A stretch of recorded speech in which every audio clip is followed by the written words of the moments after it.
Chapter 8. The Potions Master. There, look! Where? Next to the tall kid with the red hair. Wearing the glasses? Did you see his face? Did you see his scar? Whispers followed Harry from the moment he left his dormitory next day. People queuing outside classrooms stood on tiptoe to get a look at him, or doubled back to pass him in the corridors, again staring. Harry wished they wouldn't, because he was trying to concentrate on finding his way to classes. There were 142 staircases at Hogwarts, wide, sweeping ones, narrow, rickety ones, some that led somewhere different on a Friday, some with a vanishing step halfway up that you had to remember to jump. Then there were doors that wouldn't open unless you asked politely, or tickled them in exactly the right place, and doors that weren't really doors at all, but solid walls just pretending. It was also very hard to remember where anything was, because it all seemed to move around a lot. The people in the portraits kept going to visit each other, and Harry was sure the coats of armor could walk. The ghosts didn't help either. It was always a nasty shock when one of them glided suddenly through a door you were trying to open. Nearly Headless Nick was always happy to point new Gryffindors in the right direction, but Peeves, the poltergeist, was worth two locked doors and a trick staircase if you met him when you were late for class. He would drop waste paper baskets on your head, pull rugs from under your feet, pelt you with bits of chalk, or sneak up behind you, invisible, grab your nose, and screech, "Got your conch?" Even worse than Peeves, if that was possible, was the caretaker Argus Filch. Harry and Ron managed to get on the wrong side of him on their very first morning. Filch found them trying to force their way through a door, which unluckily turned out to be the entrance to the out of bounds corridor on the third floor. He wouldn't believe they were lost, was sure they were trying to break into it on purpose, and was threatening to lock them in the dungeons when they were rescued by Professor Quirrell, who was passing. Filch owned a cat called Mrs. Norris, a scrawny, dust colored creature with bulging lamp like eyes just like Filch's. She patrolled the corridors alone. Break a rule in front of her, put just one toe out of line, and she'd whisk off for Filch, who'd appear wheezing 2 seconds later. Filch knew the secret passageways of the school better than anyone, except perhaps the Weasley twins, and could pop up as suddenly as any of the ghosts. The students all hated him, and it was the dearest ambition of many to give Mrs. Norris a good kick. And then, once you had managed to find them, there were the lessons themselves. There was a lot more magic, as Harry quickly found out, than waving your wand and saying a few funny words. They had to study the night skies through their telescopes every Wednesday at midnight and learn the names of different stars and the movements of the planets. 3 times a week, they went out to the greenhouses behind the castle to study herbology with a dumpy little witch called Professor Sprout, where they learned how to take care of all the strange plants and fungi and found out what they were used for. Easily the most boring lesson was History of Magic, which was the only class taught by a ghost. Professor Binns had been very old indeed when he had fallen asleep in front of a staff room fire and got up next morning to teach, leaving his body behind him. Binns droned on and on while they scribbled down names and dates and got Emeric the Evil and Uric the Oddball mixed up. Professor Flitwick, the charms teacher, was a tiny little wizard who had to stand on a pile of books to see over his desk. At the start of their first lesson, he took the register, and when he reached Harry's name, he gave an excited squeak and toppled out of sight. Professor McGonagall was again different. Harry had been quite right to think she wasn't a teacher to cross, strict and clever. She gave them a talking to the moment they sat down in her first class. Transfiguration is some of the most complex and dangerous magic you will learn at Hogwarts, she said. Anyone messing around in my class will leave and not come back. You have been warned. Then she changed her desk into a pig and back again. They were all very impressed and couldn't wait to get started, but soon realized they weren't going to be changing the furniture into animals for a long time. After making a lot of complicated notes, they were each given a match and started trying to turn it into a needle. By the end of the lesson, only Hermione Granger had made any difference to her match. Professor McGonagall showed the class how it had gone all silver and pointy and gave Hermione a rare smile. The class everyone had really been looking forward to was Defense Against the Dark Arts, but Quirrell's lessons turned out to be a bit of a joke. His classroom smelled strongly of garlic, which everyone said was to ward off a vampire he'd met in Romania and was afraid would be coming back to get him one of these days. His turban, he told them, had been given to him by an African prince as a thank you for getting rid of a troublesome zombie. But they weren't sure they believed this story. For one thing, when Seamus Finnegan asked eagerly to hear how Quirrell had fought off the zombie, Quirrell went pink and started talking about the weather. For another, they had noticed that a funny smell hung around the turban, and the Weasley twins insisted that it was stuffed full of garlic as well, so that Quirrell was protected whenever he went. Harry was relieved to find out that he wasn't miles behind everyone else. Lots of people had come from Muggle families and, like him, hadn't had any idea that they were witches and wizards. There was so much to learn that even people like Ron didn't have much of a head start. Friday was an important day for Harry and Ron. They finally managed to find their way down to the Great Hall for breakfast without getting lost once. What have we got today? Harry asked Ron as he poured sugar on his porridge. Double portions with the Slytherins, said Ron. Snape's head of Slytherin House. They say he always favors them. We'll be able to see if it's true. Wish McGonagall favored us, said Harry. Professor McGonagall was head of Gryffindor House, but it hadn't stopped her giving them huge pile of homework the day before. Just then the post arrived. Harry had got used to this by now, but it had given him a bit of a shock on the first morning when about 100 owls had suddenly streamed into the great hall during breakfast, circling the tables until they saw their owners and dropping letters and packages onto their laps. Hedwig hadn't brought Harry anything so far. She sometimes flew in to nibble his ear and have a bit of toast before going off to sleep in the owlery with the other school owls.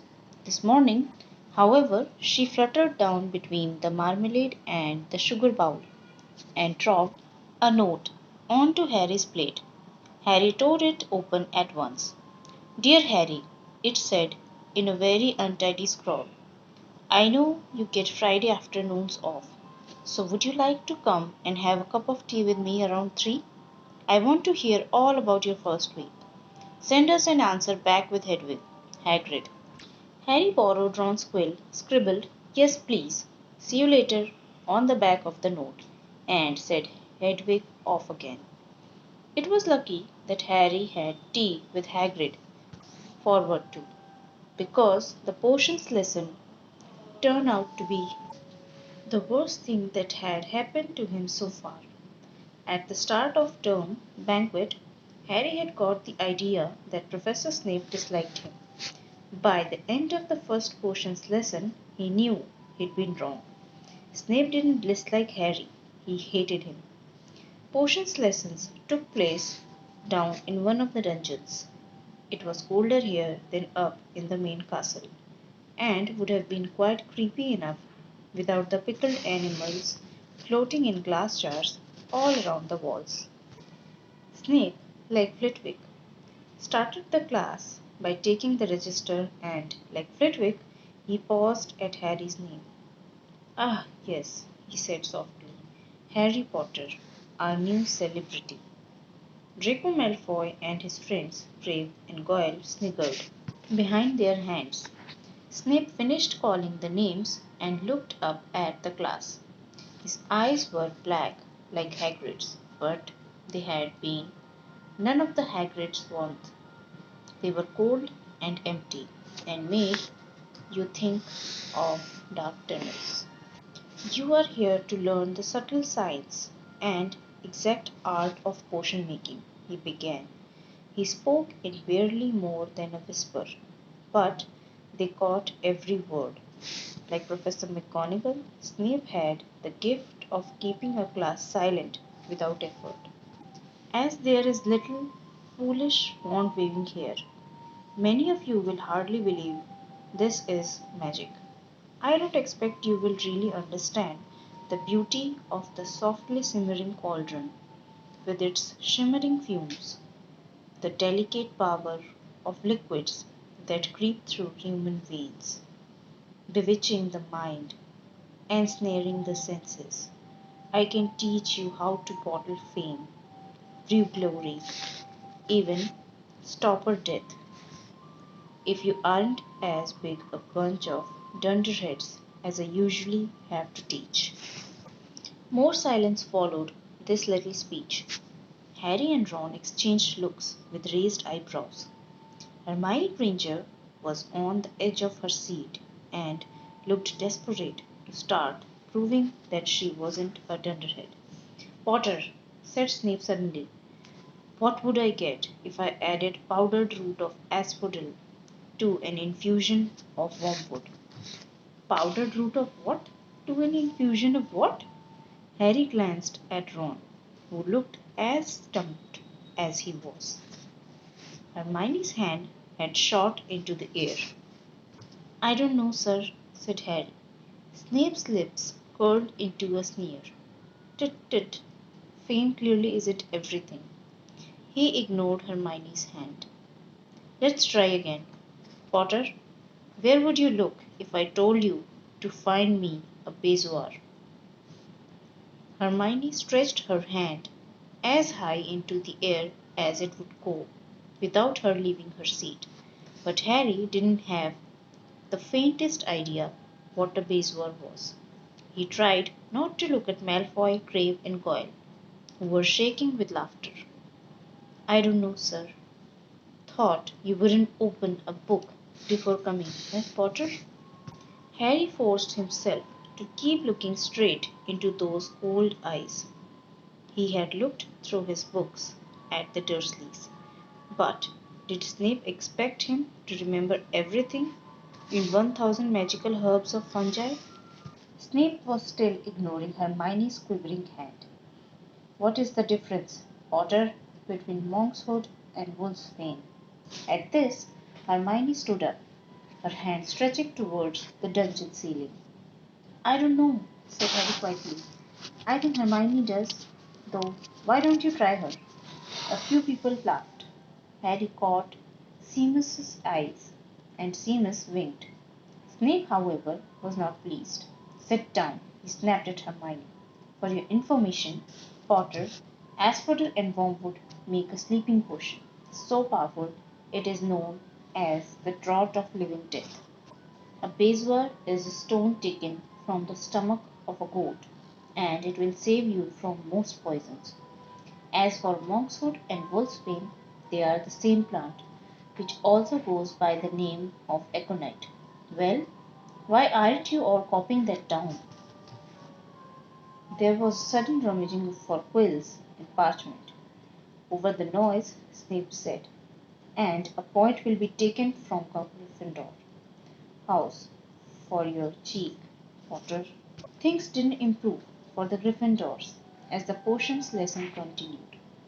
Snape put them all into pairs and set them to mixing up a simple potion to cure boils. He swept around in his long black cloak, watching them weigh dried needles and crush snake fangs, criticizing almost everyone except Malfoy, whom he seemed to like.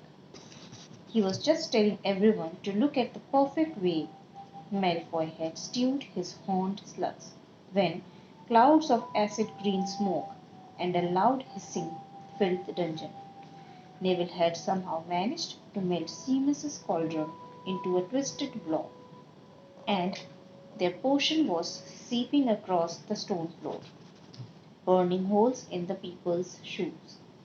Within seconds, the whole class was standing on their stools, while Neville, who had been drenched in the potion when the cauldron collapsed, moaned in pain as angry red balls sprang up all over his arms and legs. Idiot boy, snarled Snape, clearing the spilled potion away with one wave of his hand. I suppose you added the porcupine quills before taking the cauldron off the fire. Neville whimpered as boils started to pop up all over his nose. Take him to the hospital wing, Snape spat at Seamus.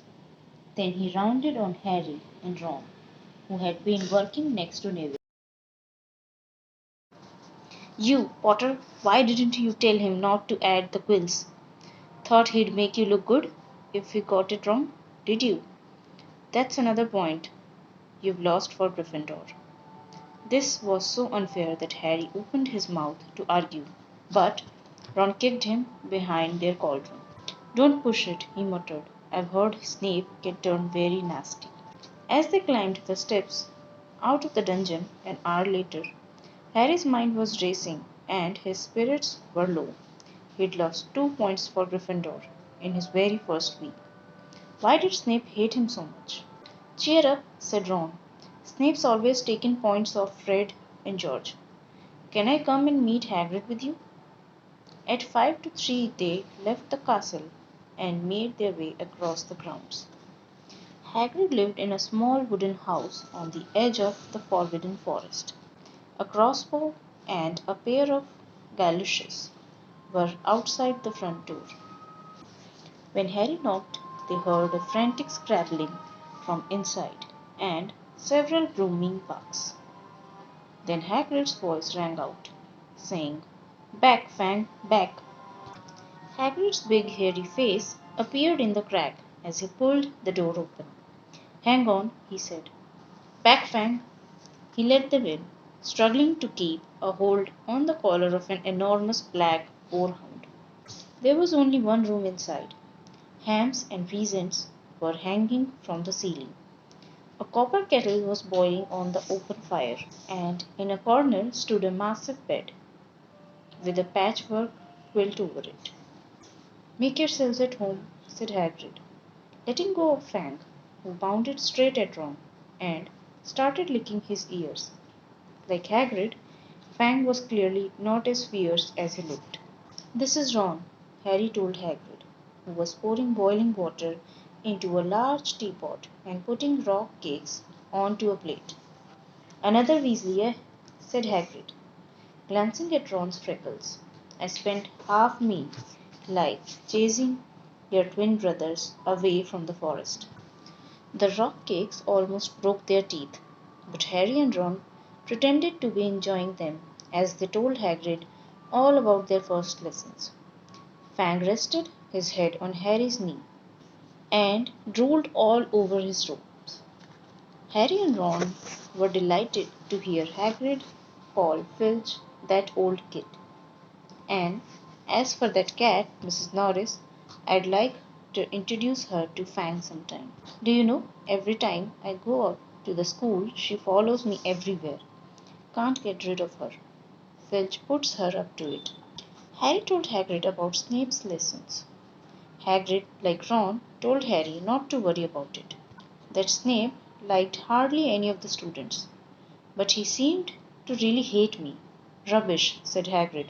Why should Yet Harry couldn't help thinking that Hagrid didn't quite meet his eyes when he said that. How's your brother Charlie? Hagrid asked Ron. I liked him a lot, great with animals. Harry wondered if Hagrid had changed the subject on purpose. While Ron told Hagrid all about Charlie's work with dragons, Harry picked up a piece of paper that was lying on the table under the tea cosy. It was a cutting from the Daily Prophet. Gringotts break-in latest.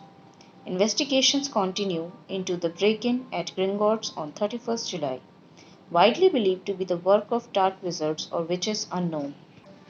Gringotts goblins today insisted that nothing had been taken. The vault that was searched had in fact been emptied the same day.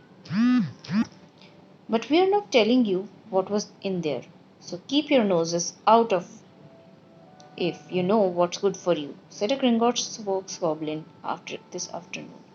Harry remembered Ron telling him on the train that someone had tried to rob Gringotts, but Ron hadn't mentioned the date. Hagrid, said Harry, that Gringotts break-in happened on my birthday. It might have been happening while we were there. There was no doubt about it. Hagrid definitely didn't meet Harry's eyes this time. He grunted and offered him another rock cake. Harry read the story again. The vault that was searched had in fact been emptied earlier that same day. Hagrid had emptied the vault 713. If you could call it emptying, taking out the grubby little package, had that been what the thieves were looking for? As Harry and Ron walked back to the castle for dinner, their pockets weighed down with rock cakes. They'd been too polite to refuse. Harry thought that none of the lessons he'd had so far had given him as much to think about as tea with Hagrid. Had Hagrid collected that packet just in time? Where was it now? And did Hagrid know something about Snape that he didn't want to tell Harry?